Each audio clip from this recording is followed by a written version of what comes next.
अमरावतीच्या डफरीन हॉस्पिटलमध्ये लागलेल्या आगीमध्ये 3 बालकांचा जागीच होरपळून जीव गेला. त्यातलं एक 2 तासाचं बाळ, 3 तासाचं, 6 तासांचं.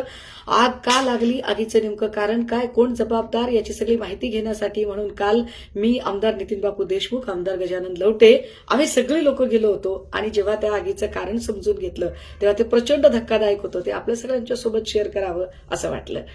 काय आगीचं कारण होतं तर तिथे इलेक्ट्रिकल सेफ्टी ऑडिट झालेलं नाही, फायर ऑडिट नाहीये, रेन हार्वेस्टिंगचं सर्टिफिकेट नाही, 1 महिन्यापूर्वी रुग्णांच्या खाट्याच्या बरोबरीनं पाणी आलेलं, सोलार बंद पडलेला आहे, रुग्णांना अजिबात गरम पाणी मिळू शकत नाही.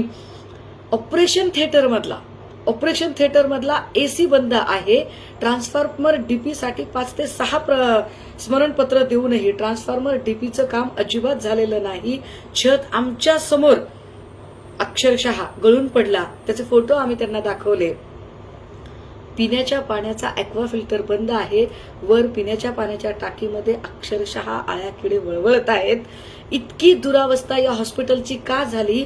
आणि व्हेंटिलेटरचं म्हणाल तर 2 वर्षापूर्वी त्याच हॉस्पिटलमध्ये अशाच पद्धतीचा स्फोट झाला, ज्याच्यात 2 बालकं गेली.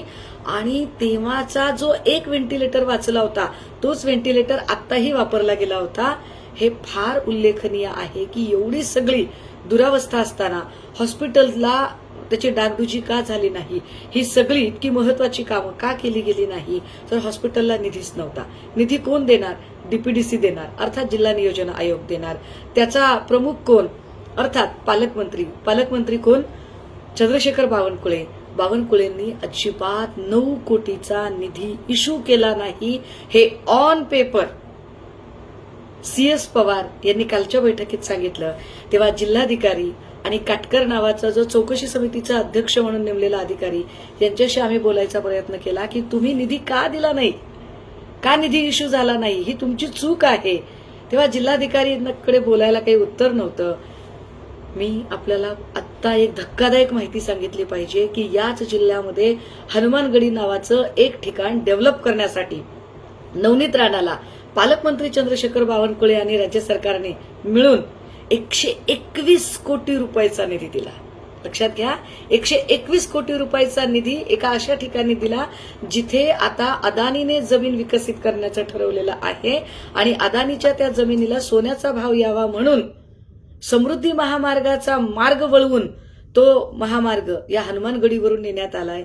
पण त्याच ठिकाणी छोट्या बालकांच्यासाठी मात्र फक्त 9 कोटी रुपये, जे रुग्णांच्या जीवाशी खेळतायत, 9 कोटी रुपयाचा निधी चंद्रशेखर बावनकुळे यांनी इश्यू केला नाही. काय आपल्याला ही गोष्ट लक्षात येते का की हे सरकार एखाद्या विरोधी पक्षातल्या नगरसेवकाला निधी देत नाही, आमदाराला निधी देत नाही, इथपर्यंत ठीक आहे. पण हे सरकार रुग्णांनाही निधी देत नाही. रुग्ण कुठल्याच पक्षाचा नाहीये, हॉस्पिटल कुठल्याच पक्षाचं, कुठल्याच विचारांचं नाहीये. मग तरी सुद्धा काय करतात पालकमंत्री? ज्या चंद्रशेखर बावनकुळेंना भावी मुख्यमंत्री होण्याची स्वप्न पडत आहेत, त्या बावनकुळेंच्यांनी एक जिल्हा नीट सांभाळणं होत नाही, हे राज्य काय सांभाळणार आहेत? आणि अशा पद्धतीने यांच्या हलगर्जीपणामुळे आज कोणाचं तरी 2-4 वर्षानंतर एखाद्याच्या घरात आनंद आला होता, कोणाच्या तरी घराचा वंशाचा दिवा लागला होता, कोणाच्या घरात काय होतं, आणि ती बालकं फक्त आणि फक्त निधी न मिळाल्यामुळे आणि इथली डागडुजी न झाल्यामुळे हे जीव गेले. किती वाईट आहे.